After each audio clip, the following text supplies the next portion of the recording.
हाय बच्चों, कैसे हैं आप लोग। बहुत अच्छी पढ़ाई चल रही होगी, ऐसा तो मैं बाय डिफॉल्ट मान के चल रहा हूं, क्योंकि आप लोगों के जो एग्जाम्स हैं उनमें अच्छे मार्क्स आ रहे हैं और ये इस बात का प्रूफ है कि आप लोगों की पढ़ाई बहुत अच्छी चल रही है। और जिनके एग्जाम आने वाले हैं उन लोगों को भी बहुत अच्छे से पढ़ना है, और ये मैराथन शायद उन लोगों के लिए ही ज्यादा अभी हेल्प कर पाएगी, क्योंकि जिनके एग्जाम हो गए उनके तो हो गए। तो आप सभी लोगों का बहुत बहुत स्वागत है आज की इस क्लास में, जहां पर हम लोग पढ़ने वाले हैं जैनिज्म एंड बुद्धिज्म के बारे में पूरी डिटेल जानकारी। सो आर यू गाइस रेडी? क्या आप सभी लोग तैयार हैं इस इंपॉर्टेंट सेशन के लिए? तो चलिए शुरुआत करते हैं। इसमें हम पूरा cause for the rise of Jainism, sources and पूरा जो चैप्टर है वो आप सभी को मैं लिख भी देता हूं। यहाँ पे वन शॉट होने वाला है पूरा चैप्टर, तो बच्चों टेंशन किसी को करनी नहीं है, बहुत ही सिंपल है। सोर्सेज की बात करते हैं। सोर्सेज वो चीज है जहां से हमें जैनिज्म और बुद्धिज्म के बारे में इंफॉर्मेशन मिलती है, जिसमें पहला पार्ट है अंग। अंग यानी संस्कृत वर्ड है जिसका मतलब होता है पार्ट। अंगाज की बात करें, ऐसा जनरली माना जाता है कि लॉर्ड महावीरा ने जो कुछ सिखाया, वट एवर टॉट, जो भी इन लोगों ने महावीरा ने जो सिखाया, कब सिखाया?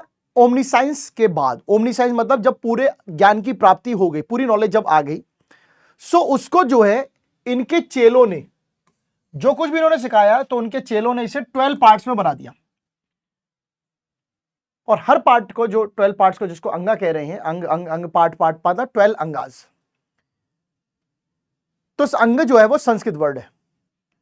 तो मैंने अभी आपको क्या बताया कि महावीरा ने जो अपनी नॉलेज प्राप्त की, जिसकी तलाश में वो निकले थे, जब सारे ज्ञान सारी नॉलेज उनको मिल गई, तो उन्होंने जो भी ज्ञान अपने सामने लोगों को दिया, उसको उनको चेलों ने, डिसाइपल्स ने, उनके स्टूडेंट्स ने उसे 12 पार्ट्स में लिख दिया। और 12 पार्ट्स को उस समय जो है, आज हम इंग्लिश में पार्ट पढ़ रहे हैं, बट उस समय संस्कृत में से 12 अंग कहते थे। अंग जो है वो संस्कृत वर्ड है। जब इन 12 पार्ट्स को कलेक्टिवली देखते हैं, मान लीजिए 12 चैप्टर्स को, 12 पार्ट्स को एक साथ देखा जाता है, तो उसे द्वादशंगी कहते हैं। यह भी एक संस्कृत वर्ड है। दश मतलब 10 होता है, एकादश, द्वादश, द्वादश मतलब 12। इनमें जो सबसे फॉरमोस्ट अंग है वो है आचरण सूत्र। जो पहला सूत्र दिख रहा है आपको, आचरण सूत्र है। एक और सूत्र, जो एक और अंग है वो भी काफी फेमस है, जिसे व्याख्य प्रज्ञपति कहते हैं, और दूसरे भाषा में उसे भगवती सूत्र कहते हैं। आपको प्राख्य प्रज्ञपति अगर ना याद रहे तो आप लोग जो है वो भगवती सूत्र भी याद रख सकते हैं। पहला आचरण सूत्र, और एक और जो है वो अंग कौन सा है? भगवती सूत्र। ये इंपॉर्टेंट है। जो आचरण सूत्र है वो डील करता है कोड ऑफ कंडक्ट से, जिसमें एक जैन मॉन्क को, जैन साधु, जिसे जैसे साधु है तो मॉन्क को कैसे रहना चाहिए, क्या रूल ऑफ रेगुलेशन, क्या कोड ऑफ कंडक्ट, क्या तरीके फॉलो करने। आचरण ना, आचरण मतलब व्यवहार, किस तरीके से रहना है वो। जबकि बाद वाला जो है थोड़ा सा और डिटेल्ड मैनर आपको सिखाता है, बाकी की बातें भी सिखाता है। इन अंगों के बेस पे जो गुरु लोग थे, the seers also compiled 12 auxiliary work, 12 उनके सपोर्ट में और वर्क लिखे, जिनको हम क्या कहते हैं? उपा अंग। उपा अंग के बेसिकली क्या हो गया बेटा? अंग जो है वो पार्ट है। इन अंगों के जो सब पार्ट्स थे, इन अंगों के जो सब पार्ट थे, उसे क्या बोला गया? उपा अंग। क्या बोला गया? उपा अंग। कितने अंगास थे? 12 अंगास थे। इनको कलेक्टिवली अगर बोले तो क्या बोला जाता है? द्वादशंगी। क्या बोला जाता है? द्वादशंगी। सबसे इंपॉर्टेंट जो है वो कौन सा है? आचरण सूत्र है। कौन सा है? आचरण सूत्र है। और को दूसरा क्या इंपॉर्टेंट है? भगवती सूत्र है। भगवती सूत्र है। ये कोड ऑफ कंडक्ट सीओसी से रिलेटेड है। ये थोड़ा सा कॉम्प्रिहेंसिव मैनर सिखाता है। ठीक है, आई होप यहां तक आप सभी लोगों को क्लियर हो गया होगा। आगे बढ़ते हैं और आगे देखते हैं। ऐसा कहा जाता है कि ये जो अंग और उपा अंग थे, यानी 12 ये और 12 ये, they were not written for a long time, बहुत लंबे समय तक लिखे नहीं गए थे। तो सर कैसे हो रहा था? सब कुछ ओरली पास हो रहा था। जो इनके रिलीजियस लीडर्स होते थे वो अपने चेलों को मुंह से ही पास करके बता देते, क्योंकि रिटर्न उस समय नहीं था। ठीक है, अच्छी बात है। एक हिस्टोरियन है, इतिहासकार है, आरसी मजूमदार, वो कहते हैं towards the close of the 4th century, जब 4th सेंचुरी बीसी खत्म होने को थी, तो क्या हुआ? बिहार में एक फेमन आया, भूखमरी आई साउथ बिहार में, जिसकी वजह से क्या हुआ? एक इंपॉर्टेंट पार्ट ऑफ जैन का, जैन के दो टुकड़े हो गए बेसिकली, एक भद्रबाहु के साथ, एक स्थूलभद्र के साथ। स्थूलभद्र वाला बिहार में रह गया, भद्रबाहु वाला जो है वो साउथ इंडिया, कर्नाटक की तरफ चला गया। यानी कि 4th सेंचुरी बीसी में भूखमरी के कारण जब लोगों को खाना नहीं मिल रहा था, तो आधे लोग उठ के जो है वो खाने के उसमें जो है चले गए साउथ। जो रह गए पाटलिपुत्र बिहार में, उन्होंने एक मीटिंग बुलाई। किस लिए बुलाई? ताकि जो है अंगास की जो नॉलेज है उसको वापस वैसे ही रखा जा सके, क्योंकि अब तो डिवीजन भी हो चुका है। एंड इसी रिजल्ट का वो था नतीजा इसी काउंसिल का कि 12 अंगा जो है ऐसे क्रिएट हुए। तो 12 अंगा कैसे क्रिएट हुए? स्थूलभद्र की यहीं पर पाटलिपुत्र में रहने के बाद जो है ये क्रिएट किए गए हैं in order to revive the Angas. बात करें त्रिपिटक की, जब त्रिपिटक की बात करते हैं तो त्रि का मतलब होता है 3, त्रि का मतलब है 3 एंड पिटक्स का मतलब है बास्केट। पिटक्स का मतलब क्या है? बास्केट। इसमें बुद्धिस्ट के लिटरेरी वर्क्स को रखा गया है। त्रिपिटक का मतलब मैंने आपको बता दिया है। Earliest writings of these text were taken on, जब सबसे पहले लिखा जाता था तो चौड़ी चौड़ी लंबी लंबी पत्तियों पे लिखा जाता था, फिर उन पत्तियों को सिला जाता था और उन्हें जो है बास्केट्स में स्टोर करके रख दिया जाता था ताकि आगे फ्यूचर में उसको यूज किया जा सके। तो ऐसी 3 बास्केट उन्होंने बनाई थी, जिन 3 बास्केटों में वो रूल रेगुलेशन पूरा सब कुछ अपना लिखते थे। क्या है वो देखेंगे। जिस लैंग्वेज में वो लिखते थे उसे पाली लैंग्वेज कहते थे, उसे पाली लैंग्वेज कहते थे। 3 पिटक थे उस समय, विनय पिटक, सुत्त पिटक और अभिधम्म पिटक। विनय पिटक की बात करें तो ये जो है बौद्ध धर्म के रूल एंड रेगुलेशन से रिलेट करता है कि कैसे मॉन्क्स यानी भिक्षुस जिसे कहते थे और भिक्षुनीस जो थी, जो लेडी मॉन्क और मेल जो मॉन्क थे, उनको कैसे रहना है।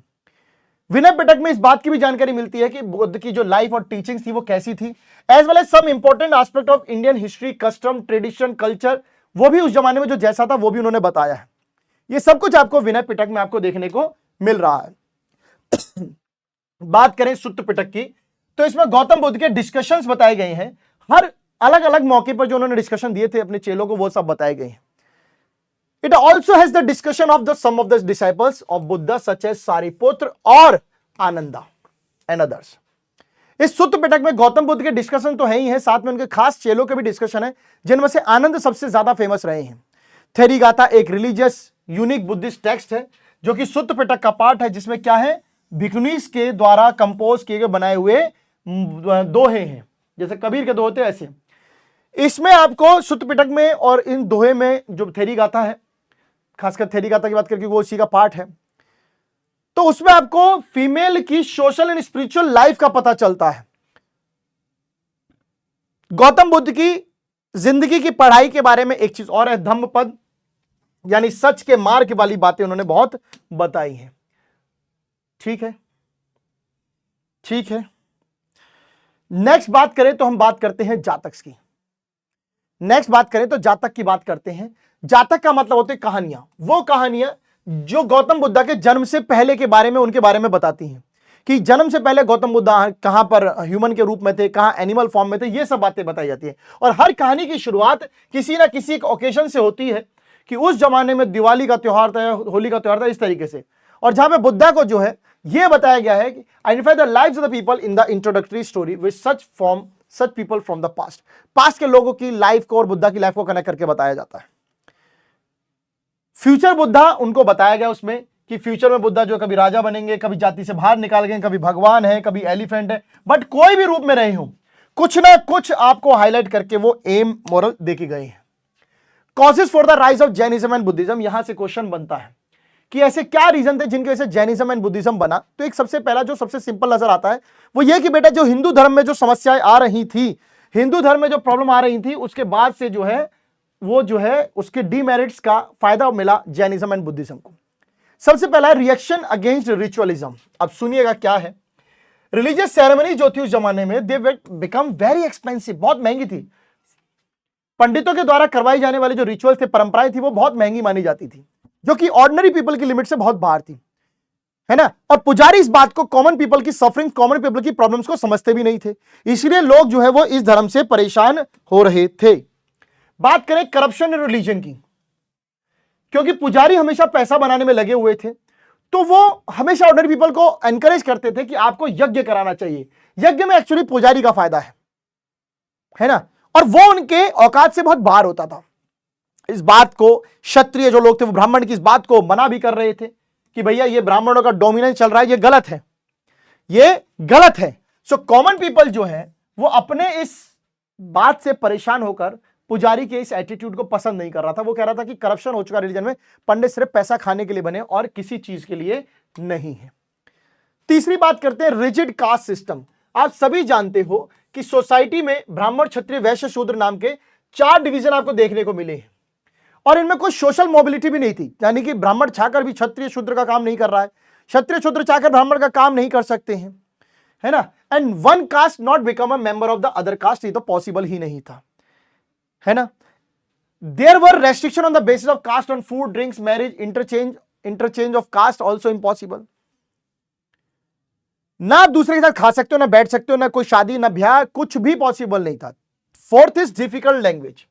आप सभी जानते हैं कि ब्राह्मणों की जो पूजा होती थी वो संस्कृत लैंग्वेज में होती थी, क्योंकि संस्कृत लैंग्वेज को पवित्र सेक्रेड लैंग्वेज माना जाता था। पूरा वैदिक कल्चर संस्कृत भाषा में बना हुआ है। प्रीस्ट, पुजारी और जितने भी मंत्र होते थे जो ये बोलते थे वो सारे के सारे इसी लैंग्वेज में बोले जाते थे, जो कि कॉमन पीपल की लैंग्वेज से बहुत अलग थे, वो समझ नहीं पाते थे, है ना। अब मान लो पंडित जी बोल रहे तुम्हारा बर्बादी हो नमः, आत्मा कह रहा है बाद में कुछ होगा नमः, करो पैसा दान दो, तो संस्कृत के ये जो मंत्र नहीं समझ पाते थे। पॉलिटिकल सिचुएशन की बात करें, 6th सेंचुरी बीसी में मगध के रूलर थे बिंबिसार और बाद में बने अजातशत्रु। दोनों ही रूलर बड़े खुले विचारों के थे। उन्होंने जैन धर्म का बहुत स्वागत किया, ब्राह्मण मतलब बहुत ज्यादा बौद्ध धर्म का स्वागत कर रहे हैं लोग। ये ब्राह्मणिक इन्फ्लुएंस से दूर थे, मतलब ब्राह्मण को ज्यादा वो नहीं कि ठीक है तो है, ठीक है तो है भाई साहब। एंड ये अपोज कर रहे थे सर्टेन समाज की कुछ बुराइयां जो कि समाज में राजाओं के या उनके किंगडम में जो उनके किंगडम में थी, राइट। जब भी उनको अपॉर्चुनिटी मिली किसी धर्म को प्रचार करने की, यानी जैन और बौद्ध धर्म को उन्होंने किया। एग्रीकल्चर, इकोनॉमी, जैन और बौद्ध धर्म दोनों जो है वो नॉन वायलेंस को मानते थे कि हत्या नहीं करनी चाहिए, एनिमल का सेक्रीफाइस नहीं करना चाहिए, right. Killing of animals to perform sacrifice was against the interest of the farmers in the Gangetic valley. जानवरों का और किसानों का बड़ा ही प्यारा रिश्ता रहा है। किसान इस बात को समझता है कि भाई अगर हमारे जानवर हैं तो हमको खेती करने में आसानी रहेगी, बट अगर हमारे जानवर नहीं रहेंगे तो हमारी वेल्थ नहीं रहेगी, हमारा काम नहीं होगा। और जानवर के बलि देना जो है वो हिंदू इसमें प्रीस्ट पुजारी के हिसाब से वो एक परंपरा बनती जा रही थी। उन्होंने बोला कि साहब जब सारे जानवरों की बलि ही चली जाएगी तो हम जानवर लाएंगे कहां से। तो जैन धर्म बौद्ध धर्म में मारना पाप था, इसलिए उन्होंने जैन धर्म बौद्ध धर्म को सपोर्ट किया। बात करें जैन धर्म के बारे में थोड़ी सी और चर्चा करते हैं। जैन धर्म के जो सिद्धांत है, जो डॉक्ट्राइन्स है, दे वर प्रीच्ड बाय द सेंट और आचार्यस कॉल्ड तीर्थंकर। ना अगर आपसे एक नंबर में पूछा जाए, एक मार्क में अगर 1 मार्क में क्वेश्चन है, हु वर तीर्थंकर? तीर्थंकर वर बेसिकली कौन थे? आचार्यस और Jains who followed the doctrines of Jains. ये क्या करते थे? They guide man and women, महिला और आदमी को गाइड करते थे। ऐसे 23rd तीर्थंकर प्रीच्ड महावीरा। 23rd तीर्थंकर जो है प्रीसीडेड महावीर से पहले 23rd तीर्थंकर हुए हैं। महावीर 24th नंबर के तीर्थंकर थे। तो टोटल जो तीर्थंकर हैं वो कितने हैं? 24 हैं। महावीरा जो है वो 24th नंबर के ही हैं। फर्स्ट जो थे वो कौन थे? ऋषभदेव। फर्स्ट तीर्थंकर कौन था भाई साहब? ऋषभदेव। एंड 24 मतलब 23rd कौन सा था? परशुनाथ। एंड 24 कौन से थे? Mahavir. Mahavira was the 24th and the last of the तीर्थंकर, इसके बाद नहीं हुए हैं। He made Jainism popular and systematic, इन्हीं की वजह से जैन धर्म माना जाता है। महावीरा को जो है फाउंडर ऑफ जैनिज्म भी कहते हैं। आगे बात करते हैं। महावीरा का जन्म जो है वो 2nd half of 6th century में कुंडाग्राम बिहार में हुआ था, ठीक है।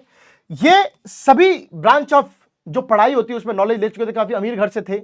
इनके फादर जो है वो हेड थे क्षत्रिय वंश के। मदर त्रिशाला थी जो कि लिच्छवी राजकुमारी फैमिली से आती हैं। महावीरा बचपन से ही बहुत बहादुर थे, अपने दोस्तों को बचाते थे, इसीलिए उनका नाम महावीर पड़ा। दोस्तों को कई बार मुसीबत से उन्होंने बचाया, इसलिए इनका नाम महावीर पड़ा। जब इनका जन्म हुआ था इनके पापा के पास बहुत दौलत थी और इसीलिए एक दौलत वाले के नाम के आगे इनका नाम वर्धमान जुड़ा। वर्धमान मतलब होता है प्रॉस्पेरिटी, मतलब आप वर्धमान घर से हो तो आपका नाम वर्धमान पड़ गया। महावीर आप थे तो वर्धमान महावीर ऐसे आ गया। बचपन से ही बहुत पूजा पाठ का इनको शौक था। जब घर वालों ने देखा कि बच्चा हमारा पूजा पाठ में जा रहा है तो घर परिवार आगे कैसे चलेगा, इसलिए इनकी शादी जो है वो यशोदा से करा दी गई ताकि ये साधु ना बनकर गृहस्थ आश्रम में चले जाए। 30 की एज पे जब इनके माँ बाप मर गए थे तो इन्होंने क्या किया? महावीर ने क्या किया? संसार ही छोड़ दिया। माँ बाप मर गए, संसार छोड़ दिया। 12 सालों तक 12 ईयर्स तक लगातार तपस्या की और सुप्रीम नॉलेज पाई, हर चीज के पीछे रीजन जाना और बन गए क्या? जैन, यानी जैन। और इनके जो फॉलोअर्स थे जिनको मानते थे वो बन गए कौन? जैन्स और जिनास। यानी महावीर जिना की कहानी आपको पता चलेगी। वर्धमान से जिना कैसे बने? वर्धमान इसलिए थे पापा के पास पैसा था, महावीर इसलिए थे क्योंकि दोस्तों की जान बचाते थे, और जैन इसलिए कहलाए महावीर जैन क्योंकि इन्होंने सुप्रीम नॉलेज प्राप्त कर ली थी। आगे चलते हैं। आफ्टर बिकमिंग द जैन बनने के बाद महावीरा ने केवल और केवल जीवन में एकदम प्रवचन ही दिए हैं, जैसे प्रेमानंद महाराज जी कर रहे हैं ऐसे करें। माउंट विपुल जो है situated in Rajgriha, the capital of Magadh. पहला उपदेश जो इन्होंने कहां दिया? राजगृह में दिया था, बिहार में जो अपना इन्होंने दिया। और वहां पर इनको बोला गया लॉर्ड महावीरा। लॉर्ड महावीरा इसलिए क्योंकि इनको सब बातों का ज्ञान प्राप्त हो चुका था। बात करते लोगों ने बोला ये तो भगवान है। बहुत सारे सेंटर्स इनके खुले जहां पे ये भाषण देते थे, मिथिला, चंपा, विद्या, वैशाली। 72 की एज पे पावापुरी जो कि जगह है बिहार में, वहां इनकी डेथ हो जाती है। और जब इनकी डेथ हुई तो उस समय इनके फॉलोवर जो लगभग 14-15 हजार इनके फॉलोवर्स हो चुके थे। तो आप इस बात से समझ सकते हो बच्चों कि ये कितने फेमस रहे। इनकी कहानी कैसे एक राजकुमार से जो है वो जैन यानी एक जैन की तरफ चली गई। जैनिज्म जो भी फॉलो करता था वो वेदों को नहीं मानता था। जैनिज्म जो भी फॉलो करता था वो वेदों को नहीं मानता था। रिजेक्शन ऑफ वेदास इन्होंने बोला। जैनिज्म ने 5 बातें ऐसी बताई हैं जिनको वो कहते हैं कि ये फॉलो करनी चाहिए। केवल उनमें से 5 ही बात ही महावीरा ने ऐड किया। 5th वो जो 5 वोज है वो भी आपको बता दिए जाएंगे। तो बात करते हैं डॉक्ट्राइन्स ऑफ जैन की, यानी जैन धर्म के सिद्धांत क्या थे। Mahavira preached that the ultimate goal of man क्या होना चाहिए? Freedom from the worldly bonds और टू अटेन मोक्ष। इंसान आया है, कुछ न लेके जाएगा, कुछ न लेके आया था। आपको एंड गोल है मुझे मोक्ष, मुझे शांति से मेरी मृत्यु हो जाए, बस। इसके लिए आपको 3 बातें माननी पड़ेंगी। सही चीज पे विश्वास, राइट फेथ होना चाहिए, सही नॉलेज होनी चाहिए और राइट तरीके से आपको रहना आना चाहिए। राइट कंडक्ट, आचरण आपके जो वो राइट होने चाहिए। दूसरी बात करें कर्म की। जैन कहते थे इस बात को कि कर्म जो है, जो कि थ्योरी ऑफ हिंदुइज्म है, बिल्कुल सही है।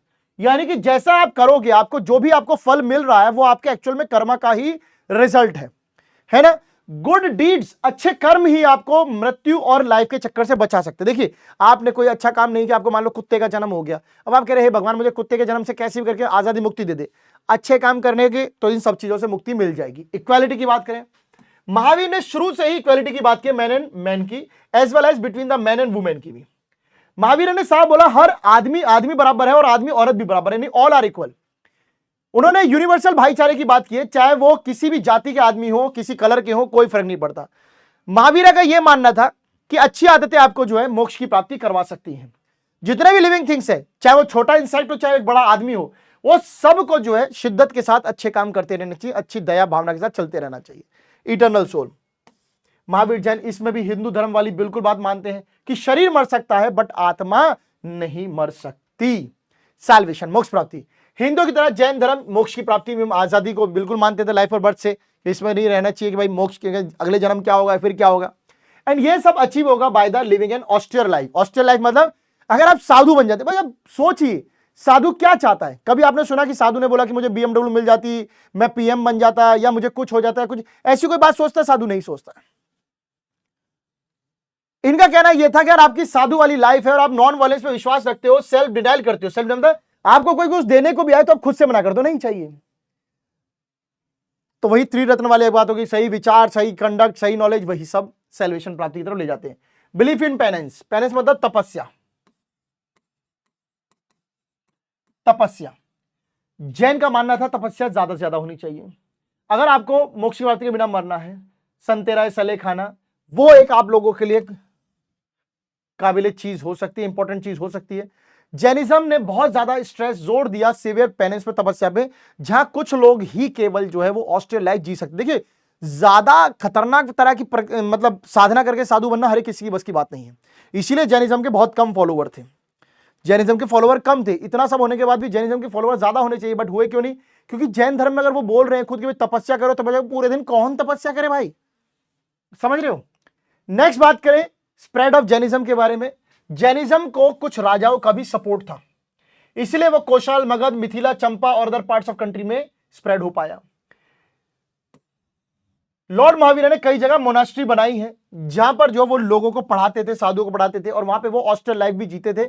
और इसलिए जीते ताकि लोगों को, अब देखिए मोनास्ट्री का एक तरह का, जैसे आपने देखा हो मठ होता है, आप हिमाचल प्रदेश में जाइए, चाइना में देख लीजिए, बौद्ध धर्म के हैं, मतलब एक तरीके का एक मंदिर टाइप हो गया। वहां पे इनकी मूर्ति आज जो देख रही हैं, वहां पे इनके जो है चेले पढ़ते थे और वो इस तरीके से तपस्या करते थे कि जब भी कोई देखता था वो कहता था यार हमें भी करनी चाहिए। देखिए जब कोई चीज हो रही होती है और आप उसे देखें तो आपको ये लगेगा यार ये कर रहा है, मैं भी एक बार ट्राई करूं। यही इनका एम था। In the western part of India Jainism जो है वो बिजनेस क्लास के लोगों ने फैलाया वेस्ट कंट्री में। साउथ इंडिया में जो है राष्ट्रकूट रूलर ने, चालुक्य किंग ने फैलाया। बाद में आपको श्रवण बेलगोला कर्नाटका में भी ये इन्हीं रूलर्स ने फैलाया था। ऐसा क्या कारण था जैनिज्म इतना फेमस हुआ? सुनिएगा अब, लोकल डायलेक्ट, लोकल भाषा। महावीरा ने अपने प्रीचिंग में हमेशा वो लैंग्वेज यूज की जो कॉमन पीपल की थी, यानी कि प्राकृतिक लैंग्वेज का यूज किया इंस्टेड ऑफ संस्कृत। संस्कृत तो वो पंडितों की से परेशान हो गए थे। लेटर उनके मॉन्क्स भी सेम प्रैक्टिस को फॉलो करते थे, वही भाषा में बात करते थे लोगों की में। सो लोगों को लगा कि यार ये लोकल भाषा आसान है, ये पंडित जी को मान लेना चाहिए, मतलब महावीरा को फॉलो कर लेना चाहिए। रॉयल पैट्रोनेज, क्योंकि आप सभी को पता है कई सारे रूलर्स ने जैनिज्म का, बुद्धिज्म का खुल के स्वागत किया है। ऐसा कहा जाता है Chandragupta Maurya is said to have been converted to Jainism in the later years of his rule. जब चंद्रगुप्त मौर्य लास्ट के अपने जीवन में था, मरने से पहले जो है वो जैन धर्म को अपना चुका था। 5 सेंचुरी बीच में चालुक्य और राष्ट्रकूट रूलर ने भी जैनिज्म को प्रमोट किया है। खड़वेला जो कि रूलर थे उड़ीसा के, उन्होंने भी जैनिज्म धर्म को उड़ीसा में फैलने में, ईस्ट इंडिया फैलने में हेल्प की है। संत की बात करें, ऐसे बहुत सारे संत हुए हैं जैसे कि कल्काचार्य जैसे, जो उज्जैन में रहकर वहां पे जो जैन धर्म को बहुत प्रमोट कर रहे थे। एक और संत थे भद्रबाहु, जो जैनिज्म को कर्नाटका तक लेके गए थे। अपील टू पीपल क्या है, पीपल को ये रिलीजन बड़ा ही अट्रैक्टिव लगा क्योंकि इसमें तपस्या थी, सिंपल था और बहुत धर्म की बातें थी, मारकाट की बातें नहीं थी, एनिमल सेक्रीफाइस की भी कोई बातें नहीं थी, क्लास डिस्टिंक्शन डिवीजन की भी कोई बात नहीं, तो लोग खुश थे। बात करते हैं डिवीजन इनटू सेक्ट, दो बटों में कैसे बट गया, दो पार्ट्स में कैसे बटा। ये वो समय था जब भद्रबाहु जैनिज्म को लेकर कर्नाटका चले गए और बाद में जो लोग बचे वो बचे कौन, स्थूलभद्र के साथ। तो जैनिज्म जो है दो धर्म में जो डिवीजन हो गया था, एक भद्रबाहु और एक स्थूलभद्र। पहली जैन काउंसिल जो कि 300 बीसी के आसपास हुई थी, जैनिज्म वहां दो ग्रुप में बटा था। श्वेतांबर की बात करें, श्वेतांबर वो लोग थे जो व्हाइट कपड़े पहन के रखते थे, आपने देखा होगा, मुंह पे यहां पे एक पट्टी भी रखते हैं, जिसको लीड कर रहे थे स्थूलभद्र। ये लोग जो है वो मगध बिहार में थे। ये व्हाइट कपड़े पहनते तो अपने चेहरे को कवर करके रखते छोटे से कपड़े से, ताकि इनको ये लगता था छोटा मोटा इंसेक्ट मुंह के अंदर ना चला जाए, बेचारा मर ना जाए, क्योंकि इनको तो वो चीज से प्रॉब्लम थी। They fasted but they did not believe in extreme penance and austerity. ये व्रत रखते थे पर कड़ी तपस्या में ये भी विश्वास नहीं रखते थे। स्थूलभद्र वाले, स्थूलभद्र होता है ऐसे सफेद रंग के। दिगंबर्स बात करें तो दिगंबर्स भद्रबाहु के फॉलोवर्स थे। ये स्काई क्लाइड कपड़े पहनते थे and they did not believe in covering their bodies. वो अपनी बॉडी को कवर नहीं रखते थे, कवर नहीं रखते थे ऐसे ही साफ। इनको लगता था कपड़ा पहनना संसार से, जब सब कुछ हमने छोड़ दिया तो कपड़े भी त्याग दो। According to them, one could killing life forms by not wearing clothes because while washing clothes, बहुत सारे जम्स कीड़े मर सकते हैं। जब आप कपड़े पहनेंगे उस पर जम्स चिपकेंगे, जब उन्हें धोंगे तो वो मर जाएंगे। तो they were the orthodox followers of Mahavira थे and they kept long fast and led an austere life। और ये तपस्या भरी जीवन जो वो रखते थे। क्लियर है सभी लोगों को? ये तपस्या, कठोर तपस्या और साधु वाली जीवन जीते थे। इंपैक्ट ऑफ जैनिज्म क्या है? पॉलिटिकल इंपैक्ट देखते हैं। शुरुआत में जो है ये सक्सेस बहुत मिली, जैन धर्म को बहुत मिली। However, it was mainly the Kshatriya who took this new faith। क्षत्रियों ने पहले इसको देखा, बट जब क्षत्रियों ने इस धर्म को अपनाया तो उनको एक बात रियलाइज हुई, क्या क्षत्रिय का काम तो लड़ना है, और ये कह रहे हैं कि मारकाट अच्छी बात नहीं है। तो they lost their war like instinct, उनको लड़ाई वाली फीलिंग्स खत्म होने जाने लगी। So it is one of the reasons why Jain did not try to build any political empire of their own. क्यों नहीं बन पाया इनका पॉलिटिकल एम्पायर? जब पॉलिटिकल एम्पायर बनाना है, राजा बनना है, बड़ा फैलाना है, तो लोगों को मारना भी पड़ सकता है, दुश्मनों को खत्म भी करना पड़ सकता है। आप तो खत्म करोगे नहीं, तो रूलर मतलब बढ़ा नहीं है। Social and religious impact, Jainism discarded the system of caste system, नहीं मानते थे, रिचुअल्स को नहीं मानते थे, सोशल में जो प्रॉब्लम चल रही थी उसको नहीं मानते थे। एनकरेज किया समाज सेवा को, तो जो लोगों को बहुत अट्रैक्टिव लग रही थी। लैंग्वेज एंड लिटरेचर, जैन लोगों ने प्राकृतिक लैंग्वेज का यूज किया इंस्टेड ऑफ संस्कृत, जो कि कॉमन लोगों की लैंग्वेज थी, कॉमन लोगों की लैंग्वेज थी। अंग जो थे, जो 12 बुक्स थी containing the teachings of Mahavira है, वो भी ग्रेट सोर्स ऑफ नॉलेज है। महापुराण जो कि जिनसेन कल्पसूत्र, महापुराण जो है वो किसने बनाया? जिनसेन ने बनाया।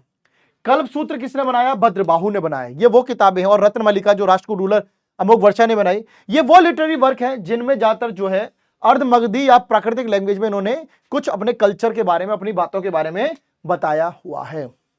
आर्ट एंड आर्किटेक्चर की बात करें, जैन रिलिक्स मतलब जैनों के कुछ बचे कुछ जो अवशेष थे, उनके जो भी मेमोरी वाली चीजें थी, वो found in Khandagiri and Udayagiri caves in Orissa में है। जैन लोगों ने बहुत सारी धर्मशालाएं बनाई हैं, बहुत सारे अनाथ आश्रम खोले हैं एंड बहुत सारे चैरिटेबल इंस्टीट्यूशन भी खोले थे। एक बड़ी सी मूर्ति है, गैगेंटिक मतलब बड़ी सी विशालकाय मूर्ति है, श्रवण बेलगोला में, कर्नाटका में है, आपने देखी होगी, बिल्कुल बिना कपड़ों के मूर्ति है। दिलवाड़ा टेम्पल से माउंट आबू में, यहां पर भी इनके लिटरेचर है। द मोस्ट फेमस जैन जो टेम्पल है वो कहां है? पालीताना गुजरात में है, which has more than 800 temples। आप सोचिए कितना आर्ट एंड आर्किटेक्चर पे इन्होंने काम किया है। जैन ने रिजिड ऑस्टेरिटी के बारे में प्रीच किया था हमेशा, मतलब इन्होंने हमेशा बोला कि कठोर तपस्या होनी चाहिए। It rose at a time when Buddhism also existed, और ये तब हो रहा था जब बौद्ध धर्म भी हुआ करता था उस जमाने में।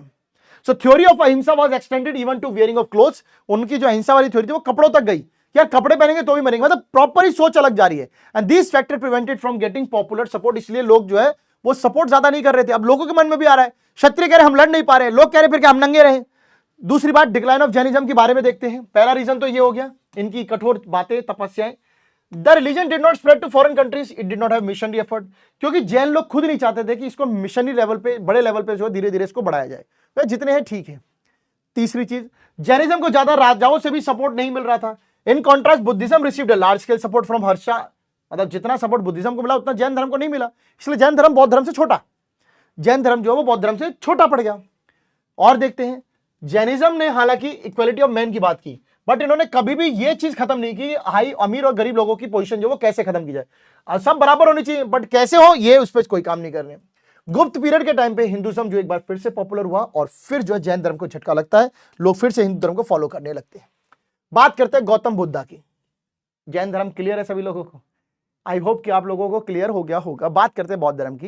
He was the founder of Buddhism, Kshatriya clan से ये भी आते हैं। 563 बीसी लुम्बिनी कपिल वस्तु में, जो कि नेपाल में इनका जन्म हुआ था। इनका बचपन का नाम सिद्धार्थ था। इनके फादर जो है सुद्धोधन, जो वो रूलर थे कपिल वस्तु के, वही नेपाल में। महावीरा की तरह इनका भी बचपन से झुकाव पढ़ाई पूजा की तरफ था। इनकी शादी भी यंग एज में प्रिंसेस यशोधरा से हो गई थी। उनका एक बेटा था जिसका नाम था राहुल। ग्रेट रिनंसिएशन इनकी जीवन में एक मोड़ आया। ग्रेट रिनंसिएशन क्या था? ग्रेट रिनंसिएशन किसे कहते हैं? बड़ा त्याग। बड़े त्याग की बात कैसे आई? बड़े त्याग की बात कैसे आई? एक बार गौतम बुद्ध जो है अपने सारथी, यानी जो इनका रथ चलाता था, उसको लेकर शहर में घूमने निकले। शहर में घूमने निकले तो इनको मिला एक बुजुर्ग आदमी जो कि झुका हुआ था, ऐसे। इनको उसको देखकर थोड़ा सा सोचने लगे। Again the sight of a sick man groaning with pain was pathetic. फिर इन्हें एक बुजुर्ग बीमार आदमी मिला जिसे वो जो दर्द में करा रहा था, भगवान बचा ले। फिर उनके बाद इनको एक डेड आदमी मिला जिसको भाई साहब वो मौत की तरफ क्रेमेशन ग्राउंड में ले जा रही थी। और फिर इनके बाद थोड़ा इनको संतुष्टि हुई, इनको लगा अभी तक कि संसार में दुख दुख चल रहा है। अचानक इनको एक देख के बंदे को खुशी हुई जो साधु सन्यासी था, जिसको दुनिया से कोई फर्क नहीं पड़ता, मर भी गया तो कोई बात नहीं। एंड ये जो साइट थी, जो इन्होंने चारों बातें देखी, उनको बोला गया 4 ग्रेट साइट, 4 बड़े दृश्य देखे गए। गौतम बुद्धा ने अपना घर छोड़ दिया, अपना बच्चा छोड़ दिया, अपनी बीवी छोड़ दी। किसने छोड़ दिया? ऐसी समस्याओं का सॉल्यूशन आखिर है क्या? इस इवेंट को जब इन्होंने अपना घर छोड़ा उसको कहते हैं ग्रेट रिनंसिएशन। ग्रेट रिनंसिएशन या फिर महाभिनिष्क्रमण, महाभिनिष्क्रमण या फिर ग्रेट रिनंसिएशन, जब इन्होंने अपना घर छोड़ दिया। अपना घर छोड़ने के बाद ये सच की तलाश में जगह जगह जाने लगे, एक जगह से दूसरी जगह। कुछ समय तक जो है ये बड़े टीचर्स के अंडर उनके स्टूडेंट बनके राजगृह बिहार में पढ़े। देन उसके बाद ये बिहार में गए। यहां पर इन्होंने बहुत सारी तपस्या की और यहां पर साधु बन के रहे। फाइनली जब इनकी एज 35 हो गई गौधभ्या में, तो इनको आत्मज्ञान की प्राप्ति, एनलाइटनमेंट हो गई कि भैया असली चीज तो सिर्फ और सिर्फ सन्यासी बनकर सारा घर त्यागने में ही है। उसके बाद से जो इनको बुद्धा बोला गया, यानी कि जब इनको ज्ञान की प्राप्ति हो गई, जब उनको जैन बोला गया, जिन बोला गया, इनको बुद्धा बोला गया, यानी कि एनलाइटनमेंट, जिसकी बुद्धि जो बिल्कुल खुल चुकी हो। बात करते हैं एक और इवेंट था, Dharma Chakra Parivartan. At the place where Buddha got enlightenment, जब ये मतलब गया में इनको जहां आत्मज्ञान की प्राप्ति हुई थी, वहां पे एक टेंपल है जो कि बाद में उनके याद के तौर पे बनाया गया, महाबोधि टेंपल। यहां पे एक पीपल का पेड़ है जिसे कहते हैं महाबोधि ट्री, जो इसी मंदिर के पास है। बुद्धा को जो है तथागत भी बोला जाता है, फाउंडर ऑफ ट्रूथ भी, क्योंकि उनको सच्चाई पता चल गई थी कि जीवन का एक ही सच है, मौत है, इसलिए साधु सन्यासी बन के रहो। इन्होंने अपना पहला भाषण डियर पार्क सारनाथ में दिया था, वाराणसी में। 4 साधु सन्यासी आगे बैठे थे, उनको बातें बताई।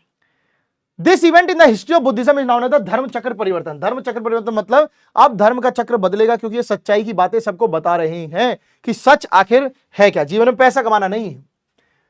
अनदर 40 सालों तक ये देश विदेश भटकते रहे, इसी मैसेज को फैलाते रहे। इसके लिए इन्होंने एक बुद्ध ऑर्गेनाइजेशन बनाई थी जिसका नाम था बौद्ध संघ, एक ऑर्गेनाइजेशन है। गौतम बुद्ध जो है इन इज लास्ट ईयर, बहुत संख्या बेसिकली एक ग्रुप ऑफ पीपल हो गए ना, आखिरी के सालों में कुशीनगर गए, गोरखपुर, जहां पे ये बाद में आपको देखेंगे मर भी गए थे। महापरिनिर्वाण हुआ, इनके इवेंट के डेथ को 80 साल में मरे थे और उस इवेंट को कहा जाता है महापरिनिर्वाण। इनके जो चेले थे इनकी अस्थियों को ले लेके अलग अलग जगह पे गए, जिसमें इन्होंने पहले स्तूप बनाए थे। स्तूप में बेसिकली क्या है, सांची स्तूप, जैसे उसमें गौतम बुद्धा के नाखून, बाल, राख, यही सब है, यही सब है। 4 नोबल ट्रुथ उन्होंने बताया, जैसे कि संसार दुख से भरा है, हर दुख के पीछे कारण है, दुख का कारण एक इच्छा है, अगर इच्छा ही रोक दी जाए तो दुख भी रुक जाएंगे। जैसे आप लोगों की इच्छा भी यही है, नंबर मिल जाए, नंबर कैसे मिल जाए बस, तो ये इच्छा पाल रखी भाई साहब, मेहनत करो। 8 रास्ते बताए हैं इन्होंने, द वे टू निर्वाण, मोक्ष की प्राप्ति की तरफ जाते हुए आपको जो है 8 रास्ते बताए गए हैं, जिन्हें 8 फोल्ड पाथ कहते हैं। 8 फोल्ड पाथ कहते हैं, ये वो रास्ता है जो लग्जरी और तपस्या के बीच में आता है, जिसमें क्या है, सही काम करना चाहिए, सही विचार रखने चाहिए, सही फेथ मतलब टू गिव अप डिजायर, मतलब सब कुछ त्याग दो, बस सही विश्वास आत्मा की तरफ रखो बस। राइट लिविंग, आपको किसी के साथ गलत नहीं करना है। राइट स्पीच, हमेशा सच बोलना है, गलत नहीं बोलना है, बुरा नहीं बोलना है।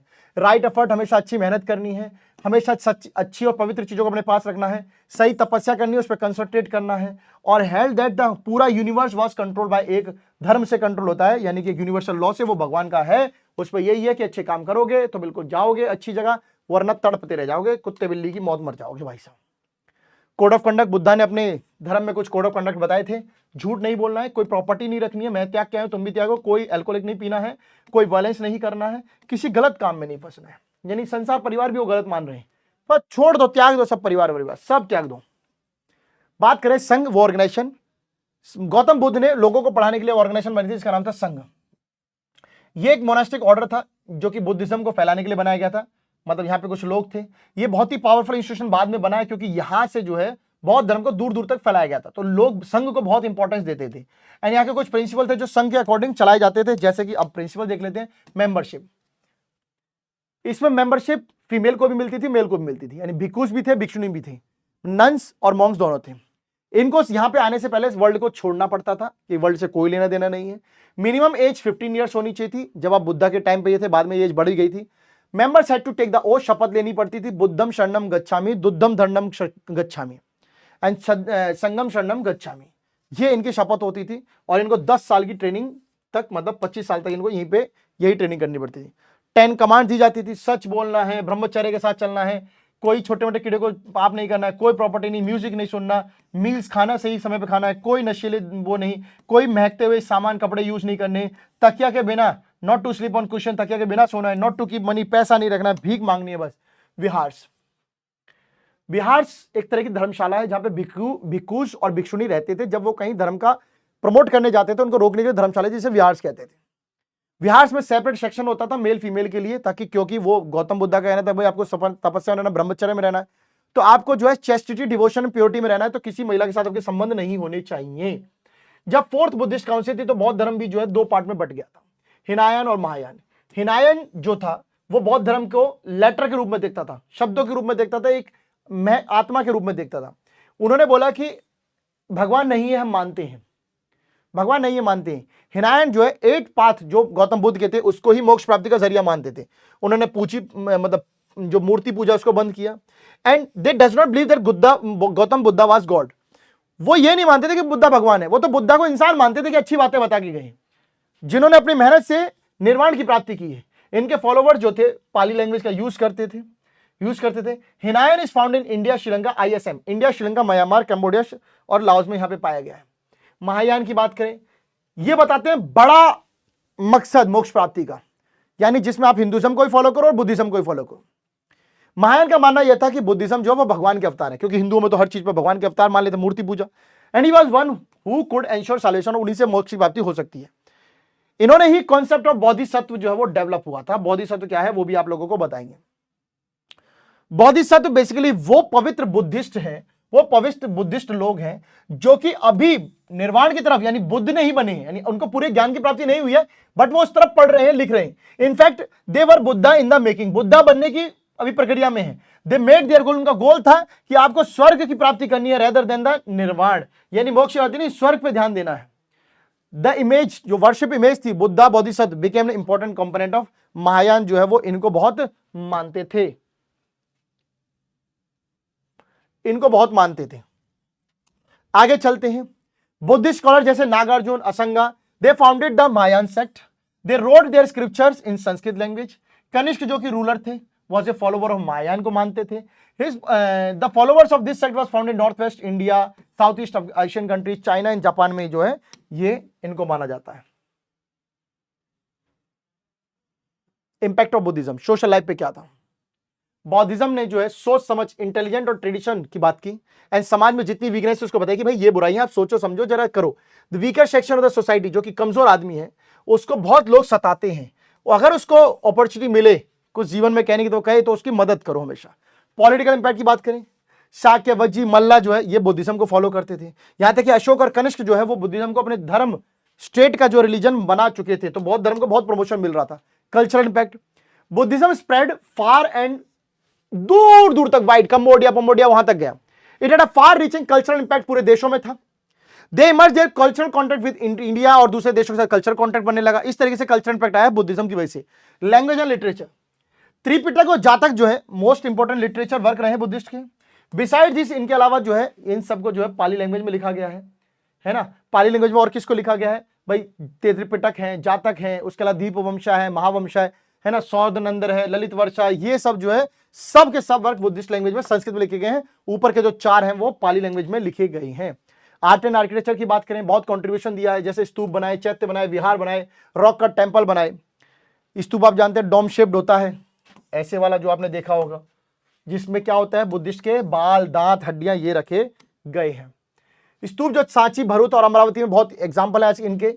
चैत्य जो थे वो रेक्टेंगुलर हॉल होते थे जहां पे जो है परसे पूजा वगैरह की जाती थी। विहार में भिक्षु और भिक्षुणी जो रहा करते थे। स्प्लिट इन बुद्धिज्म, 2 पार्ट में होता है, हिनायन महायान। उसके बाद बौद्ध धर्म में बहुत चेंज आए थे। इसकी पॉपुलर प्रेस्टीज जो उस पर इंपैक्ट बहुत पड़ा, क्योंकि पहले तो एक था फिर टूट के 2 हो गए, तो वहां से जो है प्रॉब्लम आई। इसके अलावा 16 सेक्ट्स और भी थे, 16 और डिवीजन भी हुए छोटे छोटे। लैंग्वेज की बात करें, इन्होंने अपनी Buddha preached his teaching in Pali, but उनकी डेथ के बाद जो है संस्कृत लैंग्वेज जो अपर क्लास के लोग जो है उन्होंने अडॉप्ट कर ली थी। मतलब पहले समझ रहे ना, पहले पाली का जोर था, बट उनकी डेथ के बाद जो वो संस्कृत भाषा आ गई। करप्शन इन संघ, प्रॉब्लम समझिए क्या प्रॉब्लम है। लैंग्वेज में इंपैक्ट आ गया, करप्शन इन संघ हो गया, भिक्षु भिक्षुणी अब एक साथ नहीं, लग्जरी लाइफ जी रहे हैं। राजा की जो पैसे आते थे उससे वो संघ जो है लो पैसे वाला बन रहा था। मॉन्क एंड नंग यूज्ड टू वर्ल्डली लाइफ, जिंदगी जी रहे हैं, ऐश कर रहे हैं भाई साहब। अब क्या प्रॉब्लम रहेगी? कोई प्रॉब्लम नहीं। रिफॉर्म्स इन हिंदुइज्म, जैन और बौद्ध धर्म इसलिए आए थे क्योंकि हिंदू धर्म में प्रॉब्लम थी। अब हिंदू धर्म अपनी बहुत सारी प्रॉब्लम्स को रिकवर कर चुका था, यहां तक कि बहुत सारे लोग इसको फॉलो कर रहे थे, है ना। तो हिंदुइज्म अब नया रिलीजन बन गया है। Among these they are included Shak and Satavahana भी जो है हिंदू धर्म को फॉलो कर रहे थे। इन्वेजन की बात करें, from the 8th century AD, Turkish जो अटैकर थे उन्होंने बौद्ध धर्म को बहुत नुकसान पहुंचाया। क्यों? ये जो है मोनास्ट्री पहुंच गए। मोनास्ट्री में क्या था? बहुत ज्यादा पैसा था बौद्ध धर्म का, वो लूट लिया गया। इन्वेडर्स ने मोनास्ट्री को खूब लूटा, नालंदा की हो चाहे तक्षशिला की हो, और वहां से लोगों को भगा दिया बौद्ध धर्म को, मतलब लोगों को भगा के ये सब कर दिया। एंड ऑफ रॉयल पैट्रोनेज, पहले राजाओं का बहुत सपोर्ट था बौद्ध धर्म को, बट राजपूत रूलर जो थे वो लड़ाई चाहते थे and they could not follow ऐसी पॉलिसी की जहां पे मारकाट ना कर सके, वो इनके खिलाफ था। तो इसलिए इन्होंने दान दक्षिणा भी देना बौद्ध धर्म को बंद कर दिया था। दोनों धर्मों में क्या सिमिलरिटी है? दोनों धर्मों के फाउंडर जो क्षत्रिय क्लैन से आते हैं, रईस घर से थे, दोनों ने सैल्वेशन की प्राप्ति की बात की है। दोनों ही वेदा को नहीं मानते, नॉन वायलेंस को भी दोनों फॉलो करते हैं। मॉन्क्स और नन्स जो बुद्धिज्म जैनिज्म में हुए थे, दोनों में हुए, दोनों ही फैमिली त्याग करके आए हैं, दोनों ही चैस्टिटी ऑस्टेरिटी की बात करते हैं। So thank you so much. I hope कि आप लोगों को ये टॉपिक जो है वो क्लियर हो गया होगा। मिलेंगे अगली बार नेक्स्ट टॉपिक के साथ, तब तक के लिए good night, see you, take care, bye bye. मुस्कुराते रहिए, पढ़ते रहिए एंड बताइएगा जरूर कैसा लगा ये टॉपिक। जैनिज्म एंड बुद्धिज्म जो है आप लोगों को पूरी तरीके से क्लियर हो गया होगा। नेक्स्ट टॉपिक लेके आने वाले हैं बहुत जल्द, तैयार रहिएगा। मिलते हैं नेक्स्ट टॉपिक में। सी यू गाइस, बाय बाय।